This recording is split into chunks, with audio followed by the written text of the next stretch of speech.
Hello everyone, saya Putri daripada grup 5. Okay, saya nak tanya, apa itu Hyperthropic Pyloric Stenosis? Okay, sebelum tu saya akan cerita dulu pasal pylorus. Pylorus ialah otot dalam perut. Pylorus juga merupakan bahagian perut yang menghubungkan stomach dengan duodenum ataupun usus kecil. Hyperthropic Pyloric Stenosis dikenali sebagai penebalan atau penyempitan pada otot pylorus. Ketebalan otot ini yang akan create blockage yang akan mengganggu laluan isi perut. Contohnya makanan-makanan yang ada dalam perut, air-air ke duodenum. Dengan itu, berlakulah vomiting sebab ada blockage tadi dan akan menyebabkan baby to dehydration. The causes of pyloric stenosis are unknown, but genetic and environmental factors might play a role. Pyloric stenosis generally is not present at birth and probably develop afterward. First risk factor is genetic factors.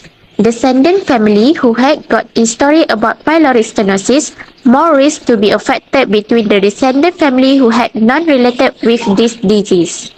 Second causes is environmental factor. First, smoking during pregnancy, and second, bottle feeding could increase rather than breastfeeding.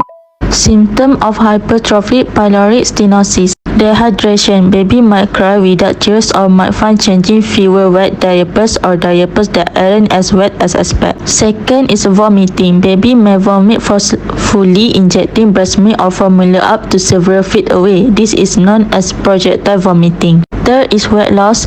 Pyloric stenosis lead to weight loss or poor weight gain from frequent vomiting because the body cannot get the nutrient it needs from food. The pyloric sphincter is a ring of smooth muscle that forms the canal between the stomach and the duodenum.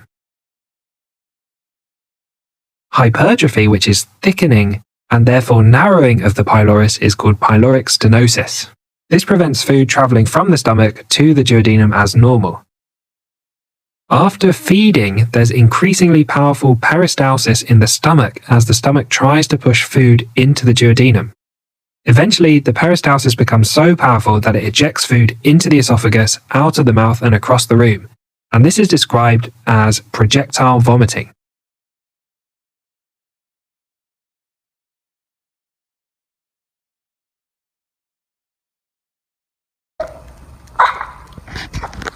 Okay.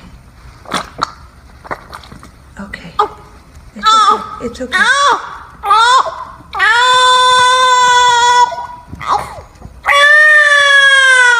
Okay. Diagnostic evaluation. Firstly, blood test, check dehydration or electrolyte imbalance or both. Secondly, ultrasound, view the pylorus and confirm a diagnosis of pyloric stenosis. Thirdly, X-rays of your baby's digestive system if results of the ultrasound are not clear. Laparoscopy, a surgical procedure that allows a surgeon to access the inside of the abdomen without having to make large incision in the skin. Pyloromyotomy ni adalah prosedur di mana doktor akan potong dinding usus yang tebal dan akan membuatkan bahagian dalam dinding usus tu kembali seperti normal dan membenarkan makanan masuk melalui. Next complication. The first complication is failure to grow and develop, iaitu kegagalan bayi untuk membesar kerana disebabkan oleh kekurangan nutrition. The second is dehydration, iaitu kekerapan muntah yang boleh menyebabkan bayi tersebut dehidrasi dan ketidakseimbangan mineral. Yang ketiga ialah stomach irritation. Ini kerana muntah berulang kali yang boleh merensakkan perut bayi tersebut dan boleh menyebabkan pendarahan ringan. Last sekali ialah jaundice, iaitu bahan yang dirembeskan oleh hati boleh terkumpul yang menyebabkan kulit dan mata menjadi kuning. Bahan ini juga dikenali sebagai bilirubin. Missing diagnosis adalah deficient fluid volume related to frequent vomiting as evident by hypotension. Nursing intervention yang pertama, kita perlu assess kehadiran of skin tegar seperti kulit kering atau bibir merekah. untuk kita tengok sign of dehydration disebabkan oleh kehilangan cecair. Yang kedua, kita perlu monitor vital signs seperti tekanan darah kerana kita nak detect mana-mana yang tidak normal. Yang ketiga, kita perlu menimbang berat selalu menggunakan baju dan penimbang yang sama untuk kita kenal pasti ketidakseimbangan cecair yang hilang dari badan. Keempat, administer intravenous fluid therapy as prescribed by the doctor such as normal saline. Intervention ini membantu dalam menggantikan cecair yang hilang dalam badan pesakit yang disebabkan oleh simptom muntah.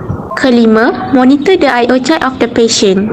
This will allow the nurse objective data in determine the baby's fluid loss. Keenam, assess the color and amount of urine. In a healthy baby, urine is light to dark yellow. Normal is 2 ml per kg per hour. Nombor 7, remind kepada ibu bapa baby tentang keperluan pengambilan oral, rasional dia untuk elakkan dehydration.